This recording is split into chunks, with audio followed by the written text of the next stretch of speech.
This is the story of Imran, a boy who loved his country immensely and hoped to make it proud one day. His father was a writer, and just like him, he hoped to tell stories of his land and let people experience his passion. But once ISIS came and destroyed the land, there was nothing left for him to write about.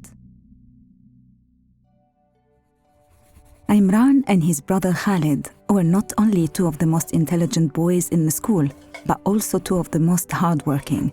They hoped to be famous writers just like their father and hear people boast about their achievements. But the day ISIS arrived, their family was torn apart. The men went from house to house asking people to join their cause, and in some cases, leaving them with no option. ISIS wanted Imran's father to write for the newspaper, but when he refused, he was dragged away. Their mothers sobbed as the brothers tried to help, but there was little they could do. Over the next few months, the city was transformed. Buildings were draped in the ISIS black flag, and men constantly patrolled the streets, forcing people to comply with their laws. ISIS arrested men for simply having the wrong length of beard, smoking, or if their store remained open during prayer.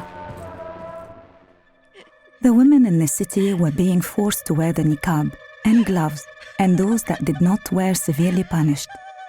Women were even afraid to lift the niqab momentarily, to view something in the shop for fear of being punished for this. As a result, women were afraid to go outside, and Imran's mother did not leave the house for 6 months. Without their father's income, Imran and his family became desperate for money. They had used all their savings, and they no longer had any food supplies. They walked the streets, scavenging for food. They saw people forced to eat cats and dogs to survive, but could not resort to this. The city also saw an influx of foreign fighters. These men received free housing and utilities, whilst the Syrian people continued to suffer and starve. ISIS also imposed a tax on the Syrians, causing even more devastation. This led to many having to leave their homes and flee to other cities. The lack of food and spread of disease was starting to impact on the family's health. Khalid was taken severely ill, and Imran and his mother did not know what to do.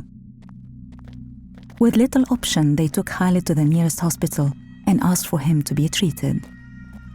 The doctors looked at Khalid but refused to help him. They only treated foreign fighters or those who had joined ISIS. They refused to assist any Syrian people.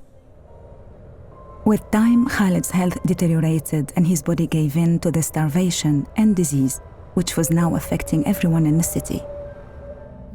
Faced with the loss of his younger brother and no information on his father, Imran was distraught. He did not want to lose his mother, so they both decided to leave their city. Imran and his mother left their city and were now on the border with Turkey in a refugee camp. Though they faced uncertainty about the future, they hoped to be resettled and live a more peaceful life. Imran often dreamt of his brother and father and reminisced about the good times they once shared. He imagined a land where his father was free to write and his people were no longer held in the clutches of ISIS.